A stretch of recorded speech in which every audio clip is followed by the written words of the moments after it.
जय Hind. 12th class. तो पिछले वीडियो में अपन ने ईथर के बारे में बेसिक जानकारी देखी थी। ईथर का सामान्य सूत्र क्या होता है, परिभाषा क्या है, कितने प्रकार का होता है।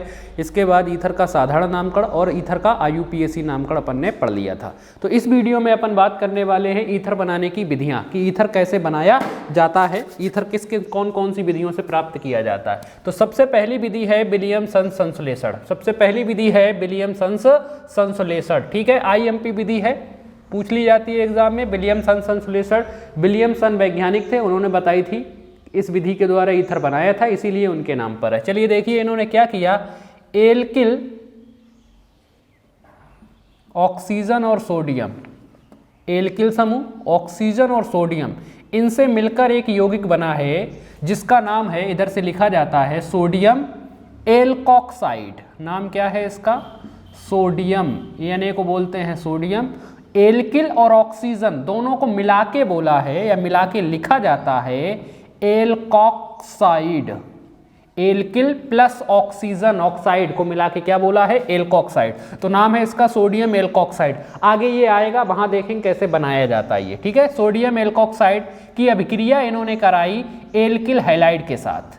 R है एल्किल और X है हैलोजन परमाणु, जिन्हें बोल रहे हैं हैलाइड, जिन्हें क्या बोल रहे हैं? हैलाइड। ठीक है, तो इन्होंने क्या किया, सोडियम एल्कोक्साइड की अभिक्रिया कराई एल्किल हैलाइड के साथ। सोडियम पर होता है धनावेश, हैलोजन जितने भी होते हैं उन पर ऋण आवेश। जितने भी हैलोजन है, क्लोरीन, ब्रोमीन, आयोडीन, फ्लोरीन, सभी पर क्या होता है? ऋण आवेश। लेकिन फ्लोरीन का उपयोग नहीं किया जाता है क्योंकि फ्लोरीन की विद्युत ऋणात्मकता का मान ज्ञात तत्वों में सबसे अधिक होता है, इसलिए उसका उपयोग नहीं किया जाता है। चलिए देखिए यहाँ पर सोडियम एल्कोक्साइड की अभिक्रिया कराई एल्किल हैलाइड के साथ। तो सोडियम पर है धनावेश, हैलोजन पर होता है ऋण आवेश। तो ये क्या करेगा? धनावेशित सोडियम परमाणु जो है ये ऋणावेशित हैलोजन परमाणु को अपने साथ जोड़ेगा, यानी अपने साथ जोड़ेगा और क्या बनकर? NaX, सोडियम हैलाइड बनकर बाहर निकल जाएगा। सोडियम हैलाइड, इसका निर्माण कर लेगा ये सोडियम हैलाइड। जुड़ गए, धन आवेश और ऋण आवेश एक दूसरे को आकर्षित करते हैं, जुड़ गए इस तरीके से।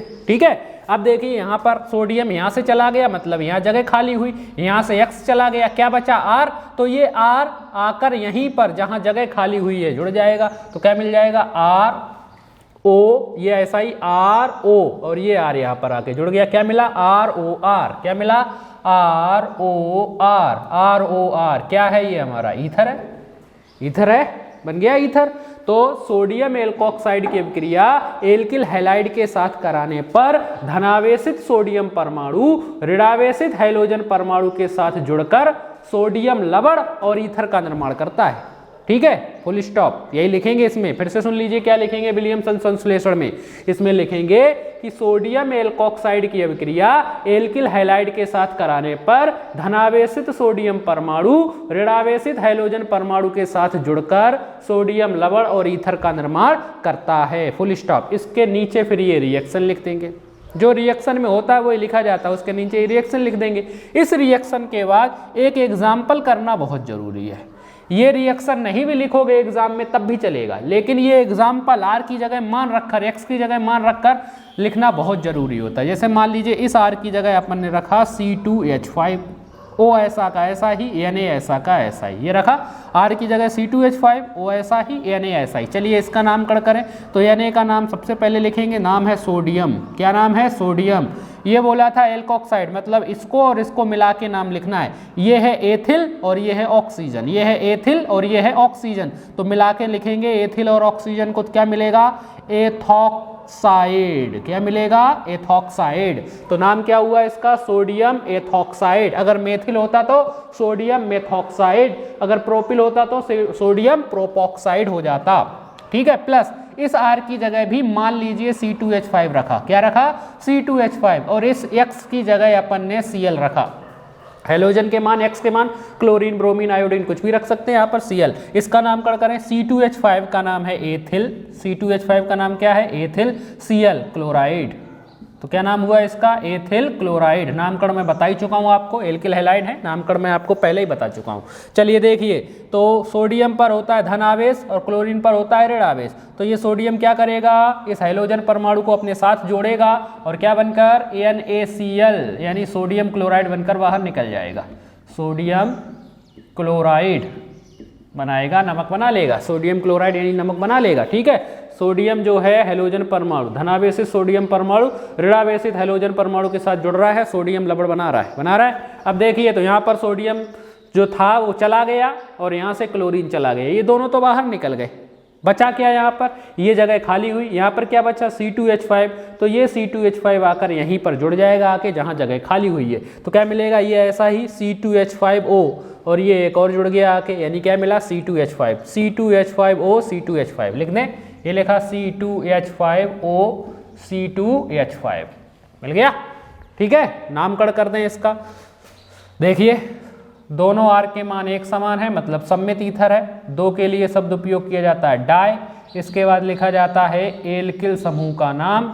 किसका नाम, एल्किल समूह का नाम। तो डाई एल्किल समूह C2H5 का नाम है एथिल और लास्ट में क्या लिखा जाता है, ईथर, यानी क्या नाम है इसका, डाई एथिल ईथर। और यही सबसे प्रचलित ईथर होता है, ज़्यादातर इसी का उपयोग किया जाता है डाई एथिल ईथर का। किसका, डाई एथिल ईथर। सबसे प्रचलित ईथर कौन सा होता है, डाई एथिल ईथर होता है। ठीक है, चलिए तो ये बन गई हमारी रिएक्शन हो गई और ये अभिक्रिया कहलाती है विलियमसन्स संश्लेषण। तो एक बार फिर से सुन लीजिए, विलियमसन संश्लेषण में क्या लिखेंगे, सोडियम एल्कोक्साइड की अभिक्रिया एल्किल हैलाइड के साथ करने पर धनावेशित सोडियम परमाणु ऋणावेशित हैलोजन परमाणु के साथ जुड़कर सोडियम लवण और ईथर का निर्माण करता है। Full stop. उसके बाद ये रिएक्शन और नीचे एग्जाम्पल में ये रिएक्शन। एग्जाम में ये वाली ऊपर वाली आर वाली नहीं भी लिखोगे तब भी चलेगा, लेकिन ये एग्जाम्पल करना बहुत जरूरी होता है। आर का कोई सा भी मान आप यहाँ पर रख सकते हैं, एक्स का कोई सा भी मान रख सकते हैं, फ्लोरीन को छोड़कर क्लोरीन ब्रोमीन आयोडीन का उपयोग कर सकते हैं। बात आ गई समझ में।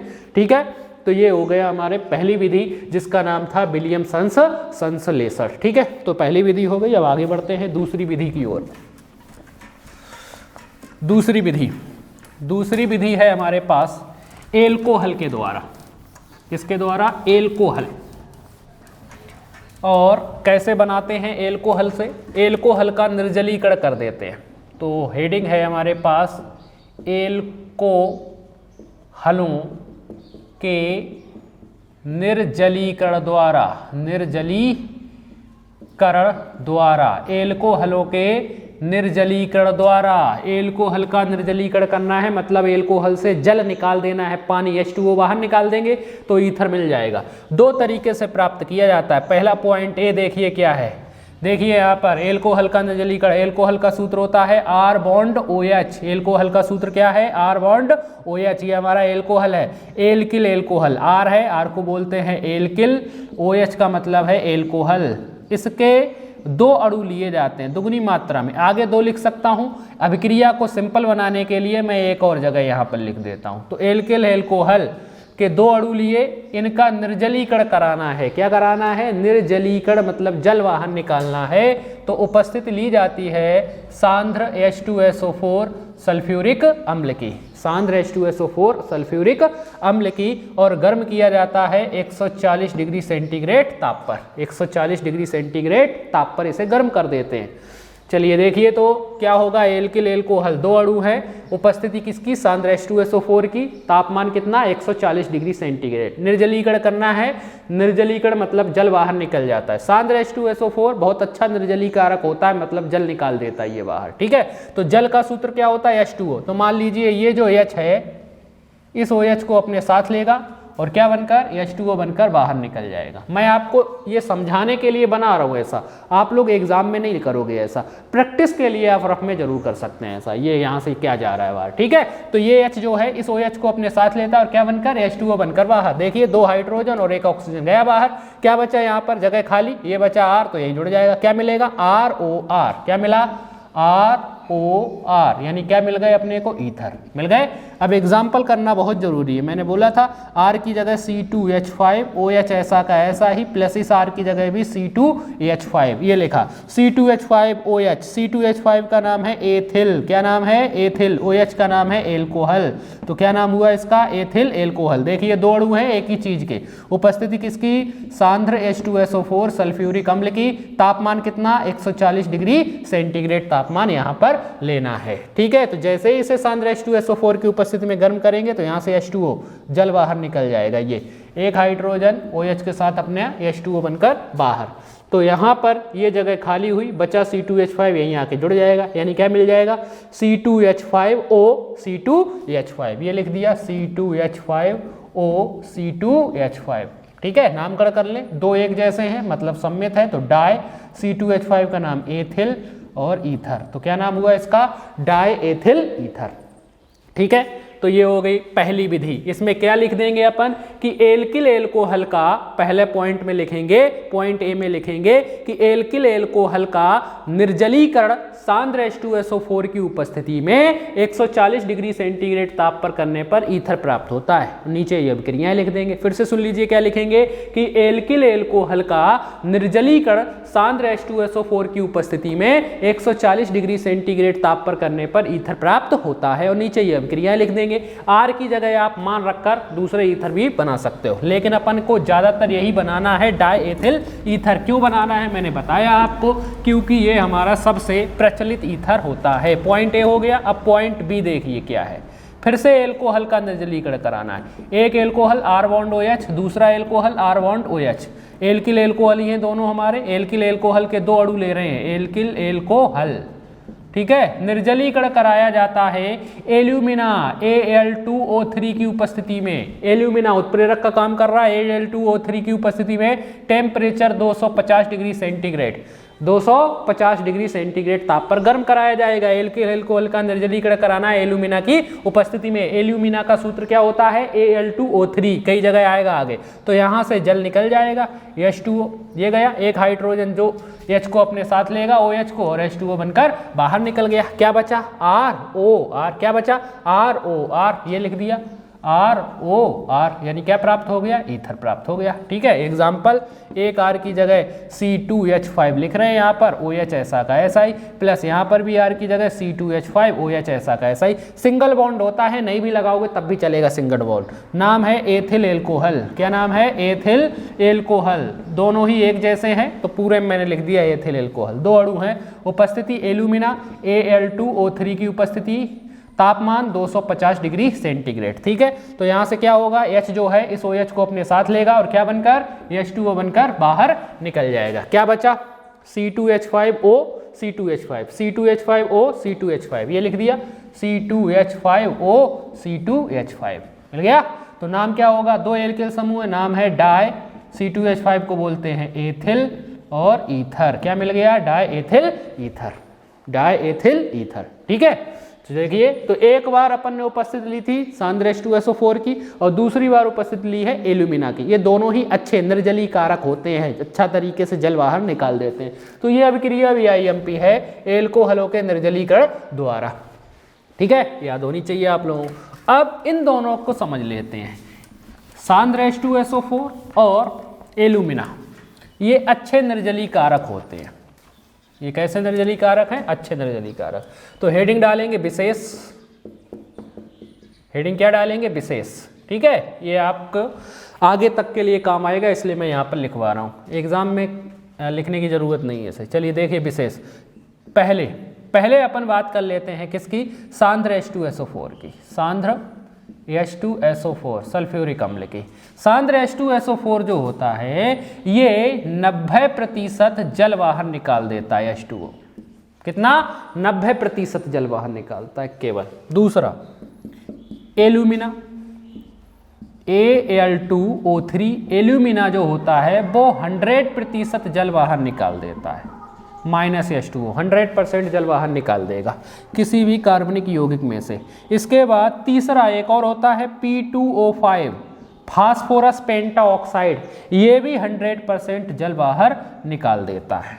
तो ये सब कहलाते हैं प्रबल निर्जली कारक। क्या कहलाते हैं, प्रबल निर्जली कारक। प्रबल निर्जली कारक मतलब बहुत अच्छी तरीके से ये जल बाहर निकाल देते हैं। अगर इनकी उपस्थिति आई तो इतना तय है कि ये जल बाहर निकालने की कोशिश करेंगे, जल बाहर निकालेंगे। ठीक है, तो सांद्र H2SO4 90% जल बाहर निकालता है, एल्यूमिना और फास्फोरस पेंटाऑक्साइड ये 100% जल को बाहर निकाल देते हैं। तो ये आप विशेष में लिख लेंगे। चलिए, तो दो विधियां हो गई एल्कोहल, पहली थी विलियमसन संश्लेषण और दूसरी थी एल्कोहल के निर्जलीकरण द्वारा। ठीक है, अब आगे बढ़ते हैं। अब है हमारे पास एल्किल हैलाइड, तीसरी विधि। एल्किल हैलाइड के द्वारा, एल्किल हैलाइड के द्वारा, एल्किल हैलाइड के द्वारा, इसके द्वारा जल बाहर निकालेंगे एल्किल हैलाइड के द्वारा। चलिए, एल्किल हैलाइड का सूत्र होता है RX, RX। इसका एक और अणु लिया जाता है एल्किल हैलाइड का, मैं नीचे लिख रहा हूँ RX, 2 अणु। इसकी अभिक्रिया कराई जाती है Ag2O के साथ। किसके साथ? Ag2O के साथ। चलिए देखिए, एल्किल हैलाइड है, एल्किल हैलाइड की अभिक्रिया किसके साथ करा रहे हैं? Ag2O के साथ। तो सिल्वर धातु है, इस पर धनावेश होता है, हैलोजन पर ऋणावेश होता है। तो देखिए 2 Ag हैं और 2 ही हमारे पास X हैं, यानी 2 हैलोजन परमाणु। तो ये दोनों Ag जो हैं वो दोनों X को अपने साथ लेंगे और AgX बनकर बाहर निकल जाएंगे। क्या बनकर? AgX, सिल्वर हैलाइड बनकर बाहर। कितनी मात्रा में? 2 मात्रा में बाहर, क्योंकि 2 Ag हैं और 2 ही X हैं। तो एक Ag एक X के साथ जुड़ा, AgX बनाया, दूसरा बचा Ag दूसरे X के साथ जुड़ा, AgX बनाया। यानी कितने अणु?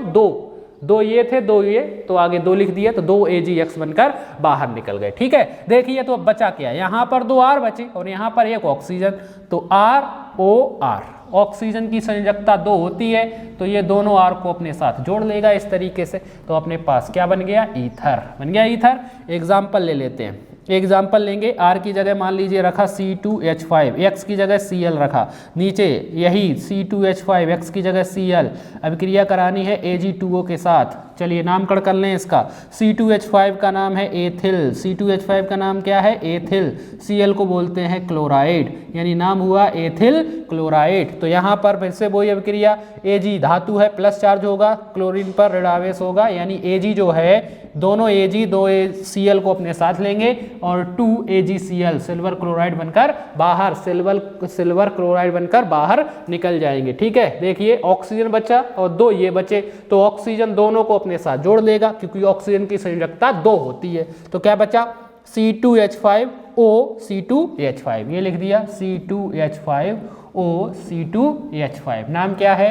Die ethyl ether. क्या नाम है? डाई एथिल ईथर, या UPSC वाला नाम भी लिख सकते हो आप, एथॉक्सी एथेन। क्या नाम है इसका? Ethoxy ethane. ठीक है, तो ये तीसरी विधि थी एल्किल हैलाइड के द्वारा। इसमें लिखेंगे कि एल्किल हैलाइड की अभिक्रिया Ag2O के साथ कराने पर ईथर प्राप्त होता है। फिर से सुन लीजिए, क्या लिखेंगे?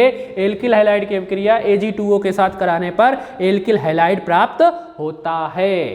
ठीक है, और नीचे ये दोनों रिएक्शन लिख देंगे और इसको एग्जाम्पल बोल देंगे। एग्जाम में ये लिखो R वाली, या ना लिखो तब भी चलेगा, लेकिन ये एग्जाम्पल लिखना बहुत जरूरी होता है। ठीक है, तो ये थी ईथर बनाने की विधियां। 3 विधियां अपन ने पढ़ी ईथर बनाने की। आप लोग इनको अच्छी तरीके से कीजिए, प्रैक्टिस बहुत जरूरी है। ऑर्गेनिक केमिस्ट्री पढ़ने के लिए, रासायनिक अभिक्रियाओं को याद करने के लिए आपको प्रैक्टिस करनी पड़ेगी। रफ उठाइए, प्रैक्टिस कीजिए, बार बार करके देखिए आप इन अभिक्रियाओं को। हिंदी तो इन्हीं में से देख के लिखनी है कि आप ऊपर जो लिखते हो क्या लिखते हैं, ऐसे हिंदी में क्या लिखेंगे कि एल्किल हैलाइड की अभिक्रिया Ag2O के साथ कराने पर ईथर प्राप्त होता है। तो ये तो अपन ने किस में से देख के लिखी है? अभिक्रिया में से देख के लिखी है। तो आपका काम है अभिक्रियाओं को बार बार करके देखना। आप अभिक्रियाओं को बार बार करके देखिए, अच्छी तरीके से करके देखिए। ठीक है, चलिए यहीं पर इसको ख़त्म करते हैं। जय हिंद।